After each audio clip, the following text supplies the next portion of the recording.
મુખ્યમંત્રી ભૂપેન્દ્રભાઈ પટેલના અધ્યક્ષસ્થાને રાજ્યની કેબિનેટની બેઠક, રાજ્ય મંત્રીમંડળની કેબિનેટની બેઠક, પીએમજેવાય અંગેની નવી એસઓપી કેબિનેટમાં મૂકવામાં આવી હતી। પીએમજેવાય યોજના અંગેની નવી એસઓપીની આજે જાહેરાત થશે। કાર્ડિયાક સંબંધિત સારવાર માટે સરકારે કડક એસઓપી તૈયાર કરી છે। હવે પીએમજેવાય એમ્પેનલ્ડ હોસ્પિટલોએ હૃદય રોગ નિષ્ણાત ફૂલ ટાઈમ રાખવા પડશે। તો મુખ્યમંત્રી ભૂપેન્દ્રભાઈ પટેલના અધ્યક્ષસ્થાને રાજ્ય મંત્રીમંડળની કેબિનેટ બેઠક, પીએમજેવાય અંગેની જે નવી એસઓપી છે તેને કેબિનેટમાં મૂકવામાં આવી હતી। પીએમજેવાય યોજના અંગેની નવી એસઓપીની આજે જાહેરાત કરવામાં આવશે।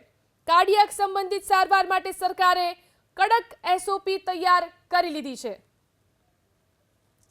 આ વિશે વધુ જાણકારી મેળવી અમારા સંવાદદાતા હિરેન રાજ્યગુરુ આપણી સાથે જોડાયા છે। હિરેન, કેબિનેટની બેઠક અને તેમાં ખાસ કરી અને જે પીએમજેવાય માટે જે એસઓપી તૈયાર કરવામાં આવી છે તેને લઈને શું ચર્ચા? જો કેબિનેટની બેઠક થોડીવાર પહેલા જ મળી અને આ કેબિનેટની બેઠકની અંદર આરોગ્ય મંત્રી ઋષિકેશ પટેલે જે પીએમજેવાય યોજના સાથે સંકળાયેલી હોસ્પિટલમાં વિવિધ સારવાર થાય છે, ખ્યાતિકાંડ સામે આવ્યા બાદ એને લઈ અને એક નવી એસઓપી બનાવવામાં આવી અને એ એસઓપી કેબિનેટના ધ્યાન દોરવા માટે થઈ અને કેબિનેટમાં મૂકી છે, જેને કેબિનેટની મંજૂરી બાદ આજે સાંજે લગભગ 4 કલાકે જ્યારે કેબિનેટનું બ્રીફિંગ યોજાશે ત્યારે આરોગ્ય મંત્રી ઋષિકેશ પટેલ આ નવી કડક એસઓપીની જાહેરાત કરી શકે છે। સૌથી મહત્વપૂર્ણ બાબત કે જે એસઓપી બનાવવામાં આવી છે અને એમાં પણ જે હૃદય રોગ સંબંધિત હોસ્પિટલ છે કે જે પીએમજેવાય યોજના અંતર્ગત હૃદય રોગની સારવાર કરે છે અથવા તો ઓપરેશન્સ કરે છે, એના માટે જે એસઓપી બનાવવામાં આવી છે એ ઘણી કડક બનાવવામાં આવી છે।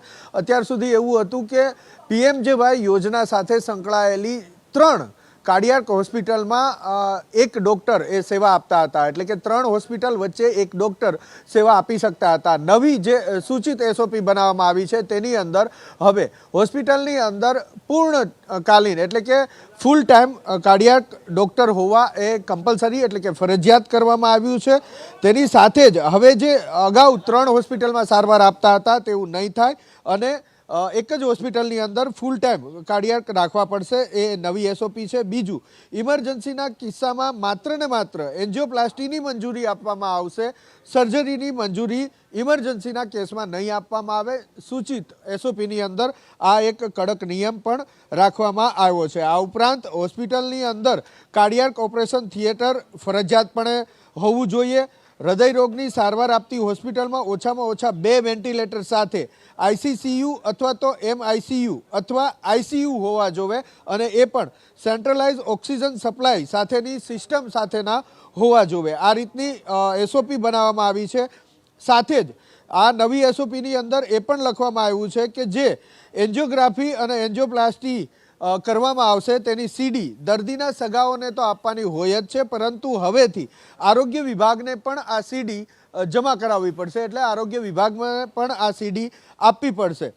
તો સૌથી મહત્વપૂર્ણ બાબત છે કે હવે કમ્પલસરી જે હોસ્પિટલ પીએમજેવાય યોજના સાથે સંકળાયેલી છે અને આ યોજના અંતર્ગત હૃદય રોગ સંબંધિત સારવાર કરે છે તેમણે ફૂલ ટાઈમ ડૉક્ટર રાખવા પડશે, હૃદય રોગના નિષ્ણાંત ડૉક્ટર તેમણે રાખવા પડશે ફૂલ ટાઈમ માટે અને હવે માત્ર ઇમરજન્સીના કેસમાં એન્જિયોપ્લાસ્ટીની જ મંજૂરી આપવામાં આવશે, એન્જિયોગ્રાફીની મંજૂરી આપવામાં નહીં આવે। આ રીતની એસઓપી કે જેને કેબિનેટે હવે મંજૂરી પણ આપી દીધી છે અને સાંજે 4 વાગે આરોગ્ય મંત્રી ઋષિકેશ પટેલ આ સાથેની જે એસઓપી અન્ય પણ બનાવવામાં આવી છે, કારણ કે પીએમજેવાય યોજના અંતર્ગત માત્ર હૃદય રોગની સારવાર જ નથી થતી, અન્ય કેટલાક રોગો છે જેની પણ સારવાર થાય છે, તેની માટે પણ જે એસઓપી બનાવવામાં આવી છે એ એસઓપીની જાહેરાત પણ આજ સાંજે 4 વાગે જ્યારે કેબિનેટનું બ્રીફિંગ યોજાશે ત્યારે કરવામાં આવે તેવી પૂરેપૂરી શક્યતા હાલ સૂત્રો પાસેથી જાણવા મળી રહી છે। જી આભાર તમામ જાણકારી આપવા માટે।